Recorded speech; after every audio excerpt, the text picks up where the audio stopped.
Good morning, everybody. Welcome to another Kerfuffle showcase. I am delighted today to have Swoop on. Sharon, Damon, welcome to the show. It's really good to have you guys on. You okay? Morning. Yeah, fine. Good. Thank you. Morning. Welcome to the pink creature that is Kerfuffle. As you might have noticed, we've gone a little bit over the top, not least with my new background now, which is now just completely taking the mickey in terms of there. Guys, could you just give us a little bit of an overview just to start off with, for those people that don't know the name? Obviously, you're a really big business in your own right, but I think it's fair to say a lot of agents won't know you are. Could you just give us a bit of an overview just to kick off in terms of so they understand where you're coming from? Yeah, sure. I mean, Swoop has been trading for just over 2 years now. We're a technology platform. I guess the way to describe us is kind of like as a virtual CFO for businesses, or a moneysupermarket.com for businesses, whichever way you want to look at it. But basically, we're a platform where businesses can integrate their financial information, register, answer a few questions around what they may be looking for, and we then use artificial intelligence and our data matching to match them to solutions in the marketplace. Alongside that, we have some grey-haired people like me that have been in funding since, I was going to say the early 90s, but that makes me feel really old. But I've worked in banks and alternative funders, that kind of thing. And so we kind of have a team of experts that can hold businesses' hands through that process. So we use really, really great technology with some grey-haired experienced people to kind of chaperone people through that process. And we do funding, which includes loans and debt and equity and grants. We also do savings, so we can help look at switching bank accounts and saving money on that, or looking at utilities like energy and all those kind of things, and also a little bit around financial health for SMEs. So we can look at a business and work out a little bit around their credit score, or the data points, and how they kind of like compare to some of their sector peers and stuff like that. Does that answer your question? Yeah, it does. I think so. So basically, you are as you said, a financial resource there, and crucially as well, because many of the businesses, obviously in agency, are SMEs. You're perfectly used to dealing with those type of businesses, aren't you? Yeah, we deal with lots of different types of business, which is really exciting. But I think where our strength is the relationship with the marketplace. So it's vast, and at one point we had like over 1,000 suppliers on our platform who did debt, equity, savings, all those kind of things, and we manage those, right? So we have conversations with those funders, including the high street banks and some of the other people, and we have strong relationships. So we know that when somebody comes to us, they share information with us. We can look at what they need. We can package the application and get it to the right funder in good time, get good conversion rates and high levels of success, because it's I guess it's a really kind of evolving funding landscape in the current climate, and we've done a really good job, I think, of. If I look back at, I've only been with Swoop for 6 months. If I look back at those last 6 months, the last 4 months have been the best part of my career, because I've had to use all those kind of like experience over the years of being a banker to kind of navigate that funding landscape, work with the funders to kind of like understand a little bit around how they're reacting to changes, and also with our partners on the other side. So we have some strong partnerships with people like the British Chamber of Commerce and Festival of Enterprise, and businesses that are really kind of like helping SMEs navigate these things. And we can educate our partners so they can then educate their clients in terms of what's going on and stuff. So yeah, it's been really, really exciting period for us. I was going to say, it's what I loved about the website actually there is I encourage everyone to go and have a look at the Swoop website. It doesn't feel like you are looking at a classic financial site. It really feels like it's bringing it to life in a simplistic fashion, rather than hiding behind loads of legalese or 1,000,001 forms and everything else there. It genuinely feels like this is a new solution for the right time. And I'm assuming that's why I think you just said there, obviously, the last few months have been challenging on all fronts, but unsurprising from your point of view, it's been a really busy period, hasn't it? It's been a crazy period for us. I mean, there's a couple of things on that. We're still a young business, right, as well. So we're experiencing lots of these things that the businesses that register with us feel every day as well. We were lucky enough to get some money from the Banking Competition Remedies Solution. So we were given some money from sort of central government to help create kind of like more digital funding solutions for businesses. So but what that means is that we have to really, really focus on customer journeys and engaging with our clients well. I mean, and just in terms of what's happened with COVID, we were lucky enough that we actually started working from home a week before lockdown.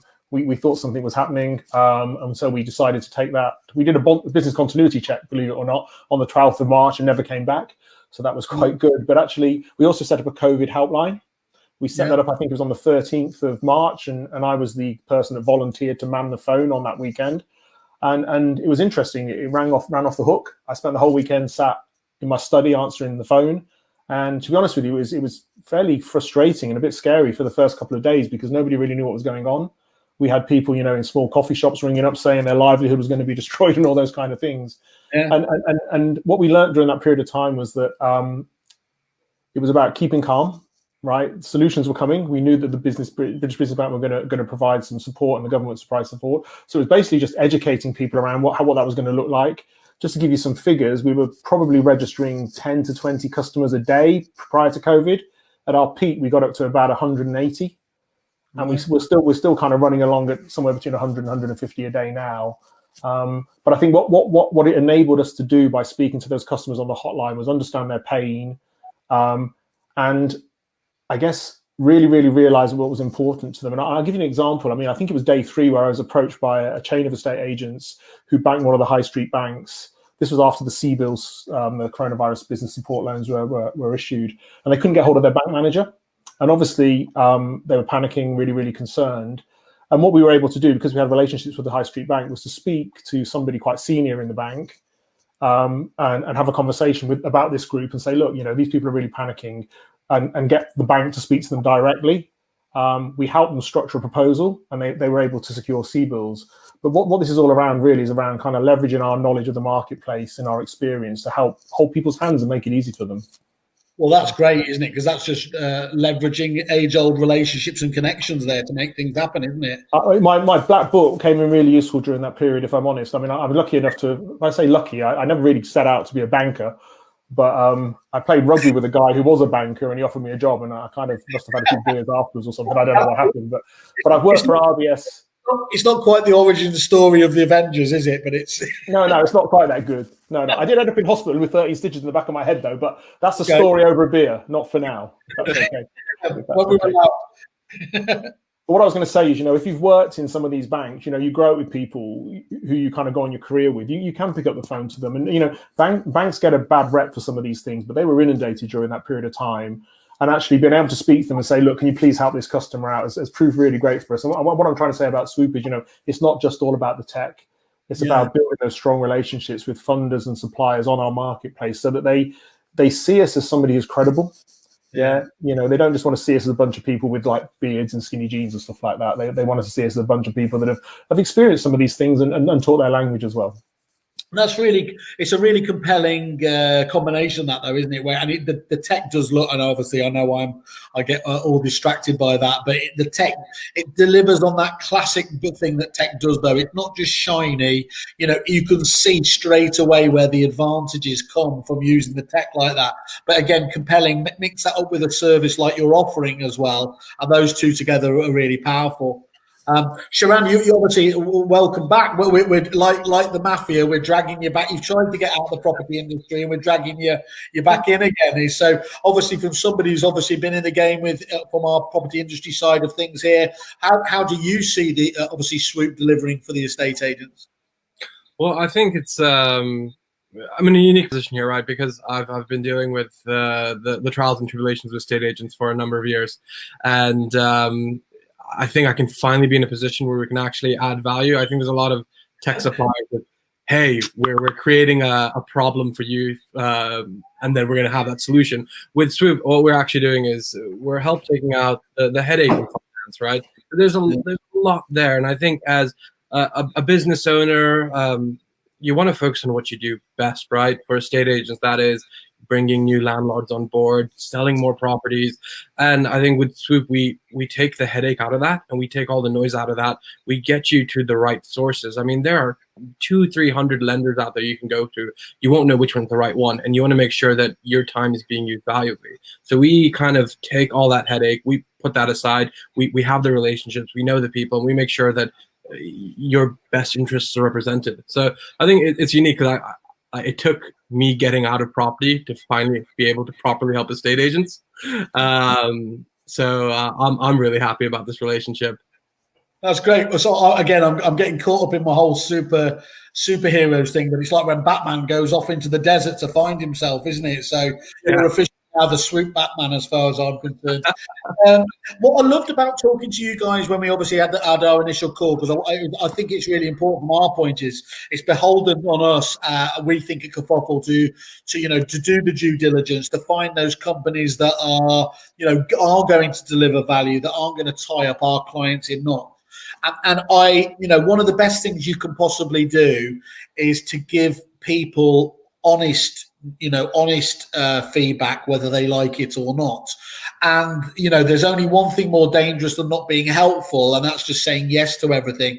One of the things that you spoke about quite eloquently when we were talking was that, look, you do quite a detailed bit of research up front to make sure that you are just able to help these people out, aren't you? So that you can, at the earliest possible stage, say, look, guys, we don't feel, or at least we can say that these particular providers are the ones that are right for you because of X, Y, Z, or even totally, look, being honest, guys, where you are at the moment, this isn't going to work for you.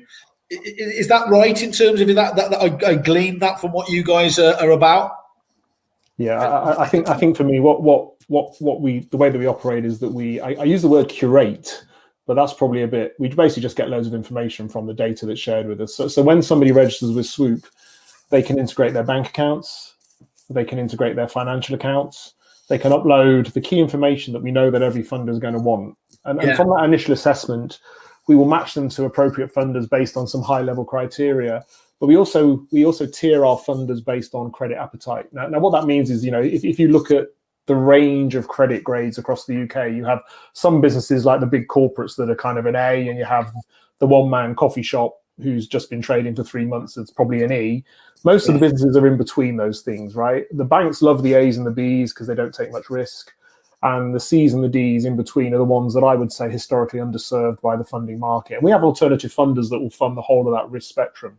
What's really important is that we use those data points when somebody registers to quite quickly not only match them to a funder, but assess their ability to acquire that funding. Okay. And so some of the technology we use, so we use a technology called TrueLayer, which gives us bank integrations, and that's really great because some of the new funders will look at 3 to 6 months cash flows based on bank statements. Some of the more traditional companies, the funders look at the financial accounts that register on Companies House and management accounts and all that kind of stuff. But the ability to look at those things and work out whether or not success is going to be inevitable, marginal, or not at all is really, really important because, as I said earlier, we have lots of companies registered with us every day. We have companies from across the UK, every sector, every type, sole traders, big corporates. We have people looking for £10,000. We've got a company at the moment that's looking for £10 million.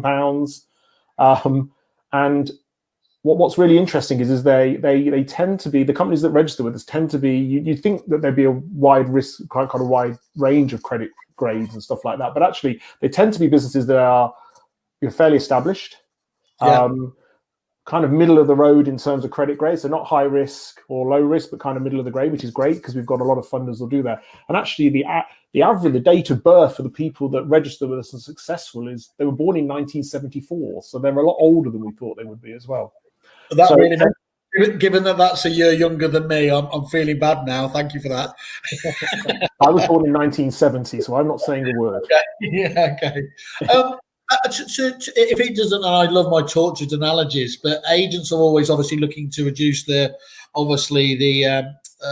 time to sell, everything else there. So one of the key ways about that is just getting the information up front, getting the searches kicked off can have a dramatic effect in terms of that element there. And essentially that's what you're doing, isn't it? Just getting as much of that information up front so that you can make the best decisions early on and not wait for people. There's nothing, we're a fairly small team using technology and to help facilitate these things. So being able to say no quickly is sometimes the best advice you can give. And so we do credit checks. We do credit checks on the business. We don't do them on the directors. The reason we don't do them on the directors and the personal search is because obviously that leaves a footprint. So we use agencies to look at the credit data that we're provided. We look at the data that's uploaded onto the system. We look at those things and say, actually, based on what we think here, we think this is a deal for either Funding Circle or Barclays or RBS or NatWest or whatever. And what we don't want to do is kind of like I call it the Columbo moments, where we keep going back to somebody and saying, "Oh, okay, one more thing, one more thing, one more thing." That's really annoying, right? So we try and get all that information curated at the first possible point of contact.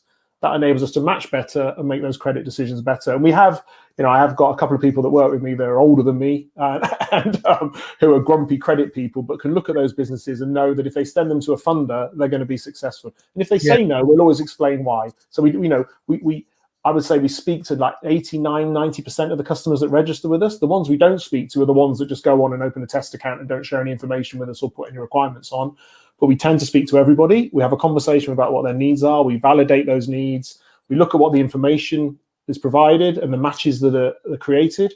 And then we just we talk to them about which ones they want to pursue. And it's all about that swift pulling together and packaging of the deal to a certain extent, but also just picking the ones that are going to be successful, because nobody wants to waste time applying for a loan if they're not going to be successful. So great advice for anybody that does want to look seriously at the Swoop proposition is, if you're going for it, don't just dabble, don't just do what many of us do and set up a trial account. Get that information there, and then your guys can really go to town on the information there, and it's clear you're not being a tire kicker at that stage, isn't it? Yeah, I think my advice would really be, understand what the business wants. Understand what the business can afford. If you're not sure, then you either speak to your accountant or speak to us, and we can probably help you in terms of forecasting, things like that. Make sure there's plenty of wriggle room. Register with Swoop. Share your data if you want to, because it does help. The more insight, and what we've seen, up until COVID, people integrating their accounts was probably less than 10%, but now it's like running between 25 and 30% daily. Because people recognize the more willing they are to share data, the smarter solutions they're going to get. And I think it will become the new norm, actually, where funding institutions and people like us will want more data, and businesses will be keen to share data to show them, how they're trading and stuff like that. It felt to me like the future, genuinely, when you were going through it, it's just like, this is the way that everything is going to be going. And if somebody does get knocked back initially, is that it, or are you able to, able to have a service with them where you can advise what needs to change so that they can get funding, or is literally when they get a knockback, that's it? Yeah, no, I mean, sorry, Sharon, go on. I was going to say, we constantly look for options, because lenders have changed their appetites a lot over the last couple of months, right? And new products are always coming up. And so when a new product does come on stream, we go through all of our clients, we look at what's applicable to them, and we re-engage them where their new opportunities come up. So for us, it's always looking out for their best interest. Okay.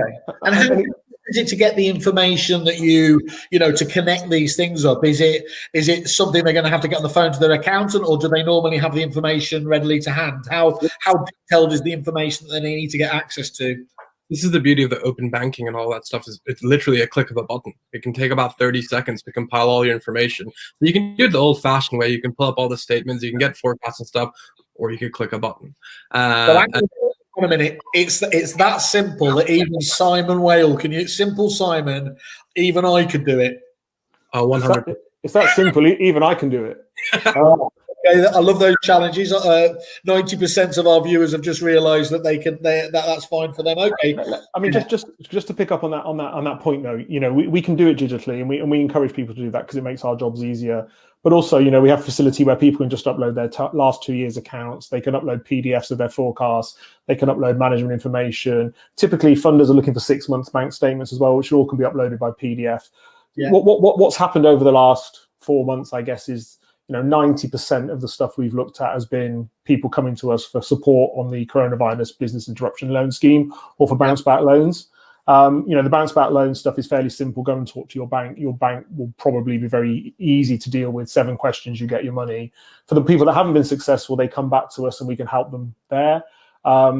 On the bounce back is maximum £50,000. That can be eaten up very quickly, as we know in businesses. So we do work with funders that will fund alongside a bounce back loan.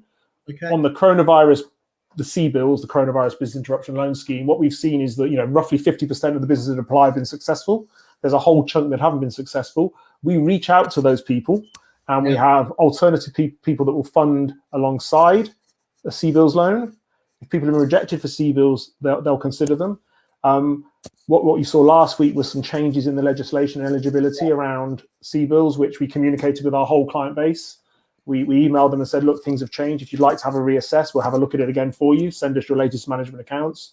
And that was quite a successful campaign for us. We do things like that on a weekly basis. If things do change in the landscape, we communicate with everybody and say, look, do you want to have another look at this? We're happy to have another look at it. And that's quite important, right? Because it is a change in landscape. The CBILS scheme will go dead probably the end of September if it doesn't get extended. Yep. The bounce back loan scheme runs, I think, till the 4th of November. There's a window of opportunity here for companies to secure that relatively favourable termed funding. Yeah. And think about what they're going to use that money for. And I think that's probably the most important thing really, is making sure you put that money to use as opposed just to borrow it because you think you need it. I think that's the important thing. And they do need that, don't they? I mean, it's never, I think agents, they're fantastic in many ways, but having that longer term vision, that rainy day fund, is not something that has come very natural to many of them. But we were talking about, unfortunately, the old Game of Thrones, winter is coming. For many of those either realistic or glass half empty people, most people I talk to are saying that October, November feels like where, if there is any challenges ahead, that's where it's likely to hit. And so getting your work, getting your prep in place now, even if it's just as a plan B, really is what people should be doing at the moment. And it sounds like it's the end of the year, but that's literally by definition only a few months away now. And so to start working on that now needs to be the advice, doesn't it? Yeah, I mean, we can talk about, I think we're going to talk about opportunities in a minute, but certainly in terms of, this unprecedented level of debt that businesses in the UK have taken on. I think when I just saw yesterday, it's about 41 billion or something like that, which is massive, right? Hundreds of thousands of companies taking on debt who may not have taken on debt before. That's going to have to get repaid. Interest will kick in 12 months' time, and repayments will kick in. And one of the things that we're trying to educate people on is to look at their cost base, to look at what they can do to be more effective and efficient, maybe in Q4, maybe in Q1 next year, but to start thinking about those things. So we work with a couple of suppliers on the energy side who can, energy costs at the moment are pretty low. It's the summer, there's oversupply, etc. So, if you do pay bills on electricity and gas, locking some savings now so that will, every penny counts to a certain extent. And even on your bank charges and things like that, there are banks out there that will do really, really good digital propositions. And if you integrate with Swoop, integrate your bank, we'll be able to make some recommendations on who you could potentially bank with. And you don't have to switch your bank either. You can just take out a second bank account and use that more cost-effective bank for some of your more frequent or costly transactions and stuff. And you can save thousands of pounds a year in doing so. That's really interesting. And you said that customer registrations increased significantly recently. What sort of businesses were contacting you during that time? Yeah, everything. We've had, as I said, coffee shops, manufacturing businesses. We've had some businesses that have come to us and said, actually, we recognise that COVID is a massive issue for business in the UK, but we want to talk to a funder around a war chest. So can we secure some funding that will enable us to go and buy 3 or 4 businesses over the next 6 months? Yeah. We want to partner with somebody early doors to get that kind of facility agreed, because we recognise there are people that are going to want to probably sell their businesses. They've had enough. There are going to be some businesses that are struggling and actually will be able to negotiate good terms with the vendors. Those kind of things. So we have those kind of businesses, and they're not few and far between. But out of 100 a day, you probably get 1 or 2 like that. The majority of the businesses that are coming to us now are the people that are saying, right, I've gone through the COVID thing. I'm going back to work. What do I think I need to do differently as a result of COVID to trade? And they can be retail. We get a lot of retail. We get a lot of restaurants, a lot of hotels and things like that. But it's around. My key theme at the moment is having gone through what I would call the kind of the panic survival mode. We're kind of in that striving now, and then hopefully get to a kind of some kind of thriving revival back end of the year, hopefully. But who knows? But I think if you look at the key theme for me is, I go on about it all the time, is it's like trading safely.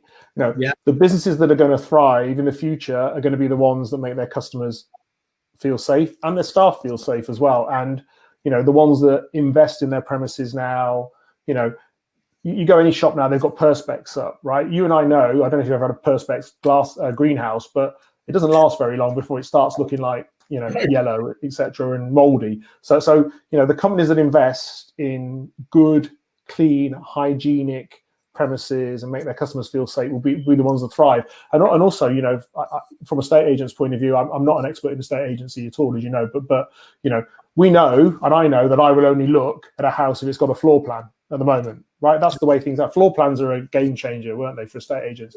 But actually, I suspect in the future, it'll be more around those virtual walkthroughs. If you haven't got a virtual walkthrough, a virtual video of the property, I'm not going to want to go and see it. And then I guess on the other side of that, from an estate agency point of view, why would you want to invest in time in doing viewings and stuff and the PPE and all those things if you've got tire kickers?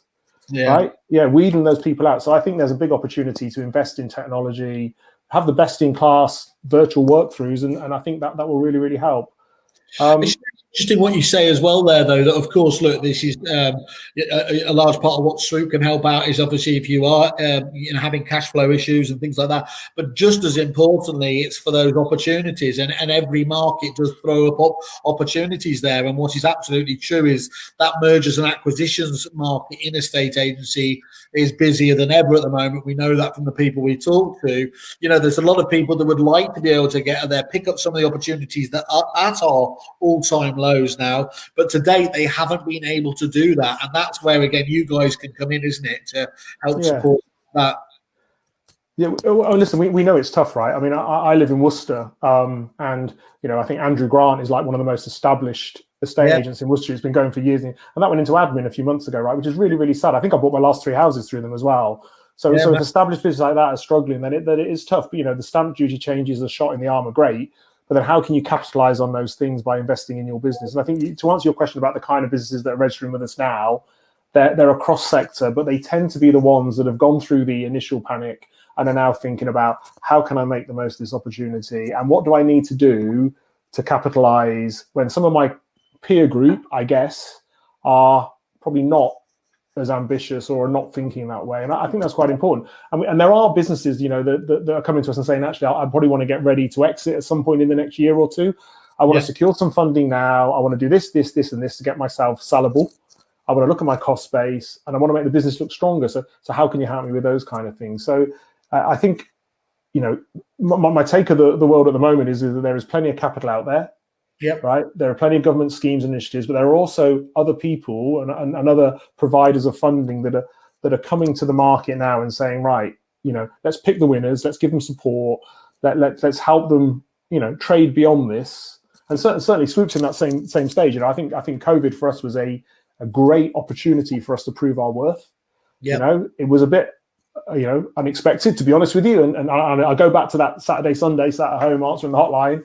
But actually, that ability to kind of like speak to customers, help them, get them to register, look at what they need, match it to funding, and keep them abreast of changes in the market, I hope we'll see us in good stead in the future. Alex Ferguson used to refer to it as the brown trousers moment, wasn't it? Which I think we all have to face up to it and get through that panic fairly quickly. But actually, companies like yours and indeed agents like yours that did actually, you know, realise what the new landscape looked like and were able to pivot quickly, were able to make, you know, to really deliver for their clients, weren't they? You spoke about, Damon, there just about some of the the support that is there. Could you just detail some of the support that is available out there in the market at the moment? Yeah, of course I can. Yeah, of course. I mean, most people will be familiar with the grants. You know, the small business grant, which was up to £10,000, and then the hospitality and leisure, where you could go and get £25,000 grant from. And there's also some local authority discretionary grants.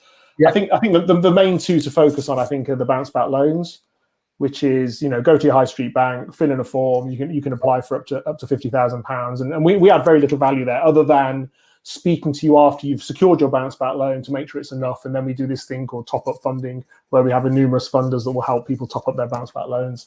And then it really is, I've talked about it quite a lot, it's the coronavirus business interruption loan scheme. That is the you know, the big game in town at the moment, where you have a lot of new funders entering the market, new people being accredited. Initially, it was just the high street banks, then Funding Circle, Market Finance, they came on stream, and now you've got a plethora of alternative funders. You know, there's probably 2 or 3 announced every week who are coming to the market. So you have some invoice financiers that are there, who basically can put C-bills loans against an asset finance. You have some of the unsecured guys that are doing it now. So iWalker have recently come on stream, and they're really, really good at terms of turning things around and quite competitive on price. And so CBILS for me is the thing that, what we're doing with our customers at the moment is saying, right, you may have secured a bounce back loan or your initial panic buy of CBILS. Let's review what you've got, make sure it's enough. Yeah. You can have 2 or 3 different CBILS loans as well on different assets, secured on different assets, things like that. So there are lots of ways to look at these things. But I think for me, there are some people that are caught in this whole zone of their bank still hasn't come back to them as well. So one of the things that we've been really keen to do is work with some of the new banks and see if we can help them develop their CBILS proposition. So we're working very closely with Starling Bank, who have a fantastic digital banking proposition. You have to open an account with them to be eligible for their CBILS product. But we work really closely with those guys. And we only started that partnership about a month ago. And it's been really, really prolific for us in terms of getting deal flow into them, but also their ability to turn deals around. Funding Circle are fantastic. They will get deals done. I mean, I think we had somebody come in on a Friday and had his money by the Wednesday. So these deals can be done very, very quickly. But the market changes every day. And one of the things that we're trying to do is I guess keep people educated, but we don't want to do the hard sell either, right? That's not what Swoop's about. Swoop is about supporting SMEs and actually making sure our technology works and creates that good customer journey for them. Because ultimately, we're a technology business that supports SMEs, and we want to do that, not just in the UK, we want to do that in other markets as well. So it is around getting that technology. So we've recently recruited more product people into our team so that they are now working with the SMEs to kind of develop that onboarding proposition. We get a lot of business from advisors. So roughly 700, 800 advisors have registered with Swoop. Wow. And that's typically accountants. We have some commercial finance brokers as well, but they're the kind of people that, again, their customers come to them asking them for support and then going, actually, do you know what? I'm going to refer them to Swoop and let Swoop do some of the heavy lifting for us. And the team internally, how big is Swoop? Yeah, well, when I joined, I think I was employee number 23. Okay. I think that's fine. I think Sharan, you joined the week before me. Yeah. You've got seniority. That's great, Sharan. Impressive. Yeah. He's a week older than me. He's a week older. I actually haven't seen Sharan since March because it's the first time he's shown anyone his hair. So that's pretty good. So I would say we're probably up to roughly, I think, maybe nearly 55, 60 people now. Yeah, around there. So, we split the team into the commercial team, which is, kind of like the sales and the customer success and all that kind of stuff. We have a marketing team, we have a product team and a tech team. Yeah. And we're investing heavily in technology because what we've recognized is that, what COVID showed is that eligibility for SMEs and understanding all those things, a lot of that can be digitized. So the more of that we do, the better focus we can be on the value-added stuff that we bring to the party. Right. And in terms of, what advice would you give to businesses at the moment? What do they need to do to get their ship in order? I think it's probably 3 things. The first thing is have a clear purpose in mind for any funding or anything you may want to do. That's really, really important. And I think then build some headroom and wriggle room into that because things aren't going to play out how anyone expects. It's going to be a lot different. And we're seeing that, every business is seeing that, things are going to be slightly different. You see it with restaurants that open up and people don't turn up for dinners and stuff like that. They don't turn up for their bookings. It's a crazy world. So I think building some wriggle room, be willing to share your data, look beyond the high street. The most important thing, though, I think, is probably this, what I would call the warts and all. Be very, very open with us about any issues you may have in the business. If there's any skeletons in the closet, anything like that is really useful for us to know, because the worst thing is surprises at the last minute, because that just disappoints everybody.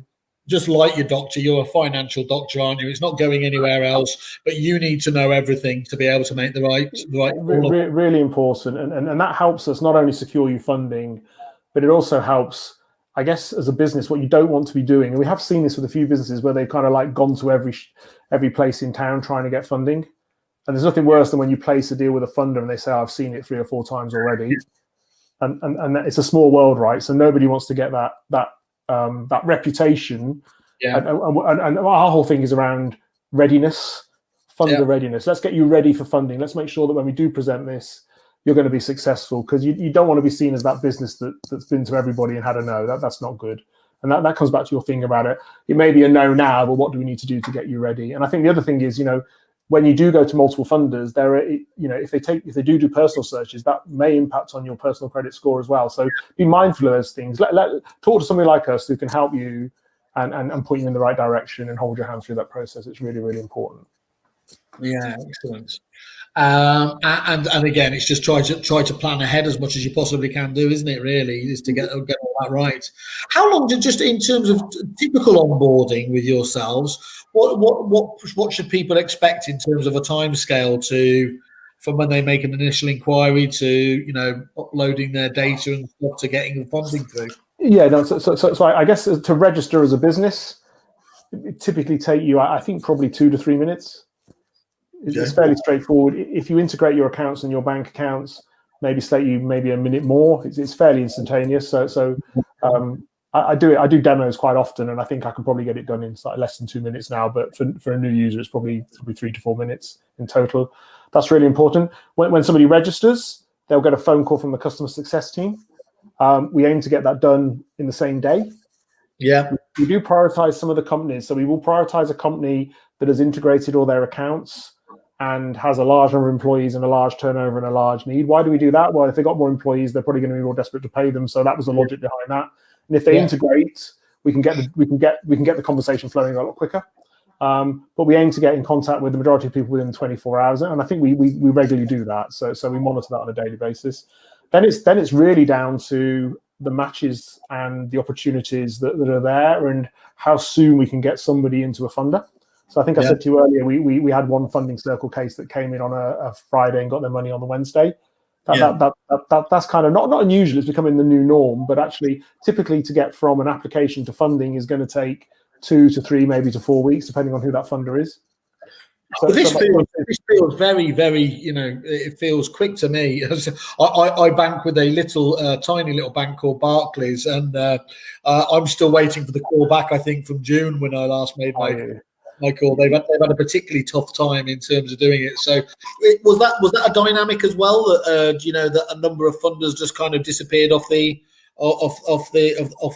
platform, and are they all coming back now, or did they stick with it all? When I joined Swoop in, because I've always worked for a funder, I kind of know what it's like to deal with somebody that refers business to you. And so one of the first appointments I made was I recruited a head of marketplace, and that person's job was really to kind of work with the funders to create a reputation for Swoop, so that Swoop was seen as a quality introducer of business. Yeah, and that was probably the best thing I ever did, because what happened on, I think it was March the 23rd or whatever, was a lot of the funders kind of like pulled down the hatches and went, "Oh my God, we haven't got any capital. This is crazy. We don't know what we're going to do." Yeah. And we spent the last 3 or 4 months re-onboarding them. So we've literally gone from having hundreds down to probably a small handful, maybe 10 to 15. We're now growing that weekly. So we're probably onboarding another 10 funders every week. I think my last time I looked, there's 136 products on the marketplace, and that's growing weekly. So the key point here is, though, that you've got, as well as having these businesses that you do have really good relationships, is you've got as much of the market, maybe not whole of the market, but as much of the market there to give a really varied spread of offerings. Yeah, and what we do is we're currently going through a process where we're mapping out our customer base. Yep. We're looking at what sectors they're in and what needs they will potentially have, who our funder panel is, and when we have any gaps. Yeah. And actually, there are very few and far between gaps now. There was a lot at the beginning of this process. There are a few now where I guess we want to make sure that we're working with people that have got the same kind of cultural fit and ethos as us as well.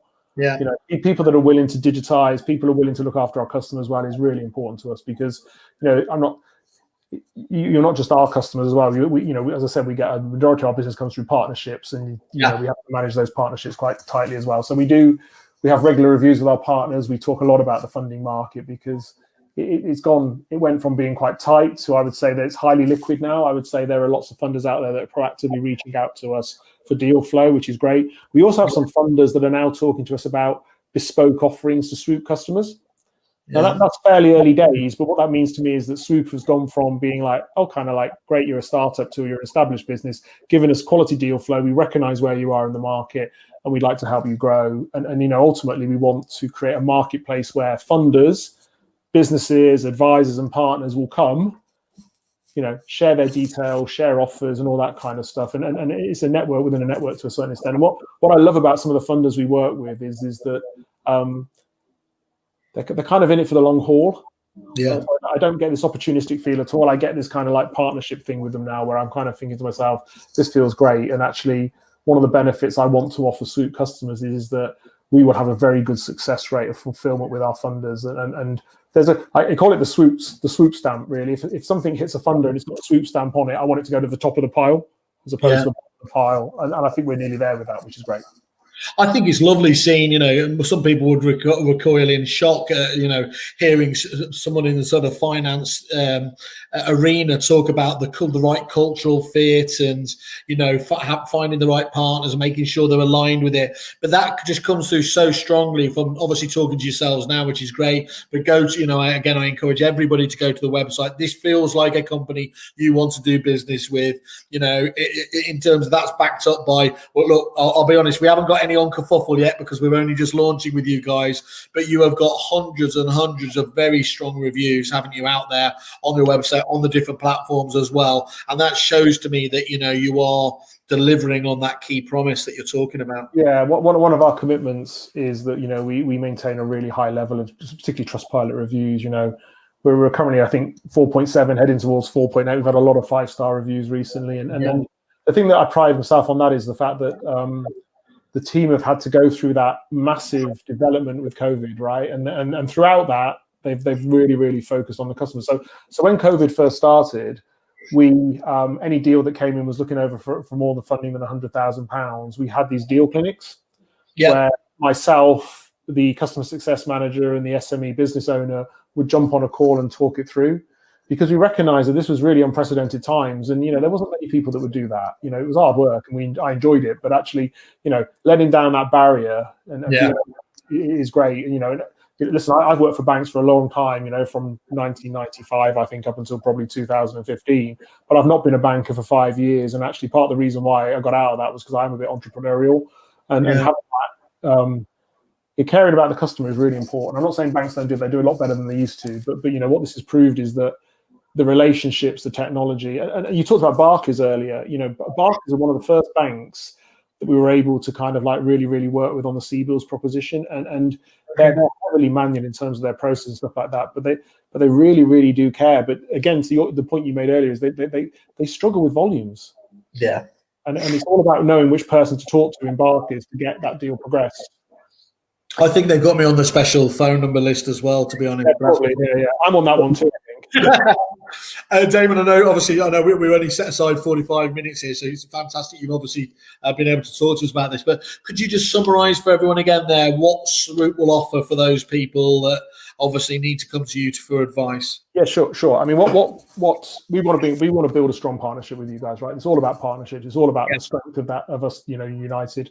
I think if people register on our platform, they can. We'll call them. We'll speak to them. We'll offer you a free financial health check. What that means is we'll talk about where the business is, how it's performing, what funding it requires. Maybe talk about some options.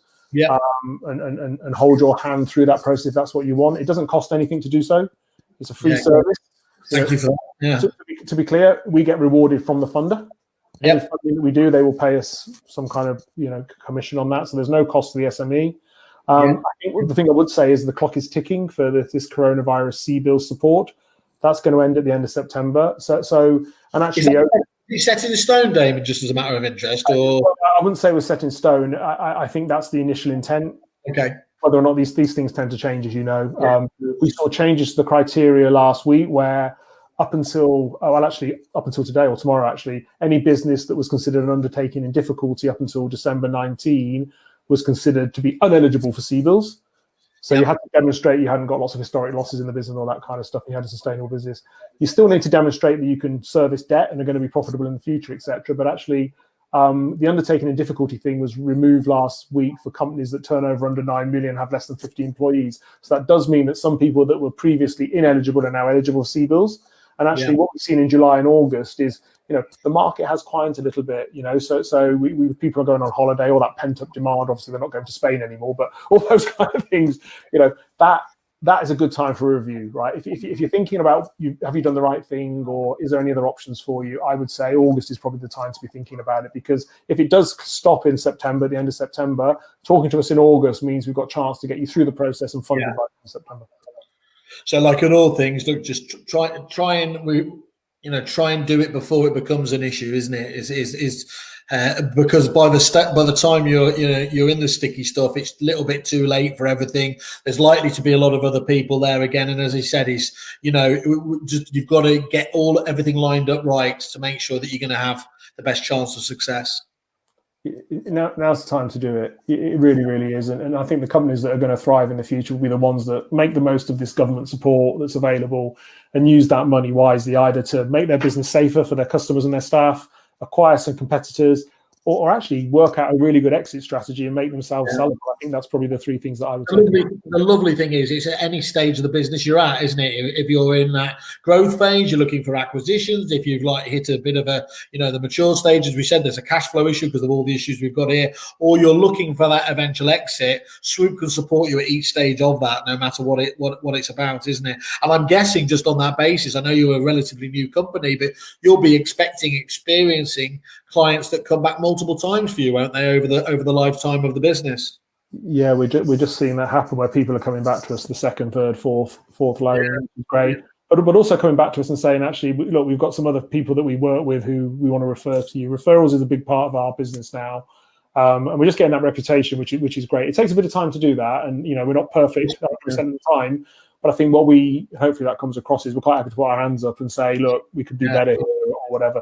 And I think, just going back to that initial kickoff with COVID and things like that, we learned a lot during that period, as every business did. And it was bloody tough. And it was really, really tough. And I don't want to go through that again. But I think what we need to recognize is that it's not going to go away either. And so not in the short term. So we just need to, I think we're well prepared for the future. We're open for business. We've got lots of liquidity, lots of people wanting to lend money on our platform, lots of business coming to our platform. I'm hopeful, feeling quite positive about the future, really. So it's great.